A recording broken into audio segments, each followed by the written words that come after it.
The wind never seemed to rest on the Carter ranch.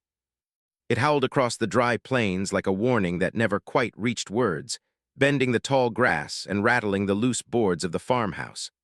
By the time the sun dipped low behind the distant hills, the land felt less like a home and more like something watching. Carter stood on the porch, her fingers curled tightly around the worn railing. Her eyes traced the horizon, scanning for movement, riders, shadows, anything that didn't belong. Since her husband's death, every distant shape made her heart pound. It had been 3 months since Daniel Carter was found dead. They said it was an accident, a fall from his horse. That's what the sheriff wrote down, what the townsfolk whispered when they thought she couldn't hear. But knew better. Daniel Carter had been many things, but careless wasn't one of them. Behind her, the screen door creaked open. "Ma," Tommy's small voice called, hesitant. "You in." Turned, softening at the sight of her son standing barefoot in the doorway, clutching a folded piece of paper. His wide eyes carried a quiet fear no child should know. "In a minute," she said gently. "Go on now." Tommy didn't move. Instead, he stepped forward and handed her the drawing. Unfolded it slowly. Her breath caught. Crude lines scratched into the paper showed figures, stick-like but unmistakably human beneath the ground. Above them stood a dark shape near the barn. "Tommy, what is this?" she asked carefully. He shrugged, avoiding her gaze.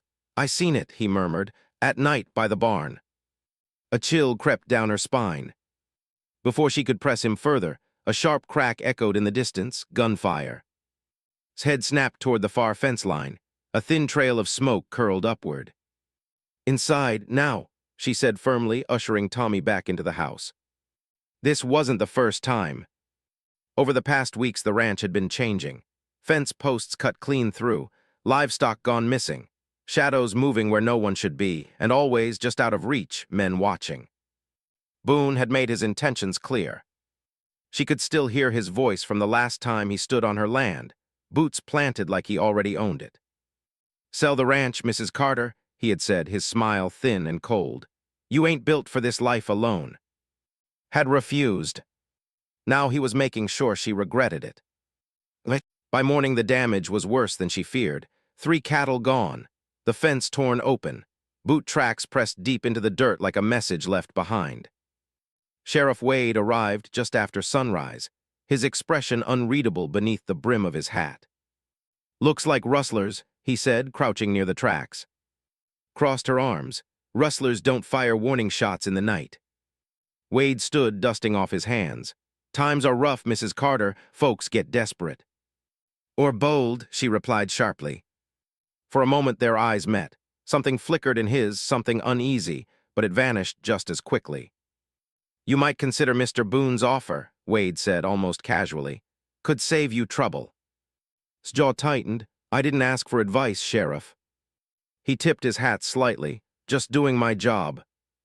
But as he rode off, couldn't shake the feeling that he hadn't come to help, only to remind her she was alone. By the 3rd night, made her decision. The ranch couldn't hold like this, not against Boone, not without help. That's when Cole Mercer arrived. He rode in just before dusk, his silhouette cutting through the fatting light. Tall in the saddle, shoulders squared, his presence carried a quiet weight that made even the wind seem to hesitate. Watched from the porch as he dismounted. "Mrs. Carter," he called, his voice low and steady. "That depends," she replied. "Who's asking?" "Name, Cole Mercer." A pause. Recognition settled in like a slow storm. She had heard the name before. Everyone had. Cole Mercer, the gunman who didn't miss. "You're a long way from wherever you came from," said. "Word travels," he answered simply. "Heard you might need help." Studied him carefully. There was no arrogance in him, no wasted movement, just stillness and something sharp beneath it. "I don't need trouble," she said. "Good," Cole replied. "Neither do I." Silence stretched between them. Then stepped aside. "You can start by fixing that fence." Cole worked without complaint, his efficiency almost unsettling. But as the sun dipped and shadows stretched across the land, his gaze lingered, not on the damage, but on the ranch itself. Like he was listening. That night he sat on the porch, cleaning his revolver. "You ever tell me how your husband died?" he asked without looking up. Stiffened, it was an accident. Cole's hands paused for just a moment. Accidents don't usually leave folks this scared. Her voice hardened. You're here to protect this ranch, nothing more. Cole nodded slowly. That's so. Before she could answer, a faint sound drifted through the night. Scraping. Low, rhythmic. Coming from the direction of the barn. Cole stood instantly, his eyes narrowing. You hear that? He asked. Hesitated too long. I'll check it, he said. No, she said quickly, stepping in front of him. It's nothing. Cole's gaze locked onto hers. For the first time, something unspoken passed between them, something heavy. Later, long after the house had gone quiet, Cole moved alone. The moon cast pale light across the land as he approached the barn. The air felt colder there, thicker somehow. Then he saw it. Freshly turned earth. A patch of soil darker than the rest. Recently disturbed. Cole crouched, brushing his fingers lightly across it. Not old. Not natural. Behind him, a voice cut through the silence. You shouldn't be there. Cole turned slowly. Stood a few paces away, her face pale but resolute. For a long moment, neither spoke. Then Cole rose to his feet. This ranch got secrets, Mrs. Carter, he said quietly. His eyes didn't waver. Some things, she replied, are better left buried. The wind picked up again, whispering through the grass like it knew the truth. And Cole realized he hadn't just been hired to defend the ranch. He had stepped into something far darker. The attack came at dawn. Cole was already awake when the first rider broke through the mist, his silhouette sharp against the pale horizon. Then came another, and another. Boone's men. Inside, Cole barked, already reaching for his rifle. Pulled Tommy close and rushed him toward the house as gunfire cracked through the still morning air. Bullets tore into the fence posts, splintering wood and sending dust into the wind. Cole moved like a man who had done this 100 times before, calm, precise, unshaken. He dropped the first rider before the man could raise his weapon. The second turned to flee, but Cole's shot caught him square in the shoulder, sending him tumbling from the saddle. The rest scattered, retreating as quickly as they had come. Silence followed. Heavy, uneasy. Stepped out slowly, her hands trembling despite herself. Is it over? Cole didn't answer right away. His sharp gaze scanned the horizon, searching for movement. For now, he said finally. But something in his voice suggested he knew it wouldn't last. Later, as the sun climbed higher, Cole stood near the barn again, his eyes fixed on the ground. You're hiding something, he said flatly. Stiffened, we've been over this. No, Cole replied, turning to face her. We haven't. Before she could respond, a distant figure approached along the road. Old Ruth Harper. She moved slowly, her weathered face lined with years and something deeper, knowledge maybe, or regret. I heard the shooting, Ruth said, her voice rough like gravel. Her eyes flicked toward the barn, then too. Reckon it was only a matter of time. His jaw tightened. You shouldn't be here. Ruth ignored her and looked at Cole instead. You see it yet? She asked quietly. Cole didn't flinch. I see enough to know something's wrong. Ruth nodded faintly. That land's got a memory, and it don't forget easy. Stepped forward, that's enough. But Ruth only shook her head. You can't bury truth forever, girl. The words lingered long after she left. That evening, Cole rode into town. The streets were quiet, dust curling around his boots as he stepped into the small records office. Papers lined the shelves, deeds, names, histories long forgotten. He found what he was looking for faster than expected. Daniel Carter. The name appeared more than it should have. Land disputes, missing persons reports, complaints that never led anywhere. Cole's jaw tightened as he read. People had vanished near this ranch. More than a few. And every trail ended the same way, nowhere. Digging into ghosts won't help you, a voice said from the doorway. Cole turned. Sheriff Wade leaned against the frame, arms crossed. Funny, Cole replied. Seems like folks around here worked hard to keep them buried. Wade's expression darkened slightly. Some things are best left alone. Cole stepped closer, his voice low. That's twice you've said something like that. A beat of silence passed. Then Wade straightened. Take your pay and ride out, Mercer. This ain't your fight. Cole held his gaze. That's where you're wrong. Night fell heavy over the ranch. The kind of darkness that pressed in from all sides. Sat alone at the table, a lantern flickering beside her. Her hands were clenched tight, her thoughts louder than the wind outside. Then she heard it. Footsteps. Not inside. Outside. Near the barns. Her breath caught. Before she could move, the door creaked open behind her. Cole stepped in, his expression set. It's time, he said. His voice faltered. Time for what? For the truth. The barn door groaned as Cole forced it open. Dust swirled in the lantern light as he stepped inside, his boots echoing softly against the wooden floor. Followed, slower, hesitant. You don't have to do this, she said quietly. Cole didn't answer. He had already found it. The trapdoor, hidden beneath old tools and broken crates. With one sharp pull, he dragged it open.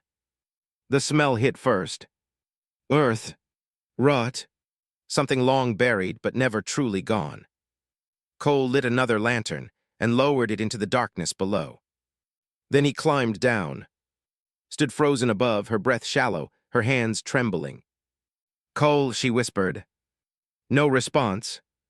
Only silence. Then, I was right. His voice echoed up from below. Closed her eyes. When she finally descended, the truth was waiting. Shallow graves. Too many. Bones half hidden in the dirt, fragments of clothing, rusted metal. Evidence of something monstrous. Cole stood in the center of it, his face hard, unreadable. How many? He asked. His voice broke. I don't know. He turned sharply. You expect me to believe that? I didn't count, she cried, tears spilling now. I tried not to see. Not to see, Cole's voice rose, anger cutting through. This is what you've been hiding. Shook her head desperately. It wasn't me. Silence fell. Heavy, suffocating. Then slowly she spoke. My husband, Daniel, her voice trembled. He wasn't the man people thought he was. Cole said nothing. He brought them here, she continued. Travelers, men who crossed him, people no one would look for. Her breathing grew uneven. I lived in that house, knowing what he was doing, too afraid to stop him, too afraid to leave. Cole's expression didn't soften, but something shifted in his eyes. One night, whispered, he came for us, for me, for Tommy. Her voice cracked completely. And I ended it. The words hung in the air. I killed him, she said. Silence. Raw, unavoidable.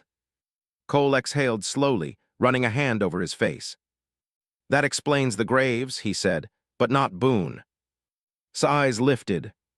Fear returned. He knows, she said. How? Because he was part of it. Cole's gaze sharpened. Nodded weakly. Boone and Daniel, they worked together. He wants the ranch to erase everything, to make sure no one ever finds this. Above them, a sudden sound shattered the stillness. Hoofbeats. Many of them. Cole's head snapped toward the ladder. His face drained of color. He's here, she whispered. Cole reached for his gun, his voice steady again. Then it's time we stop burying the truth. As the sound of riders closed in, one thing became clear. There was no running from what lay beneath the soil.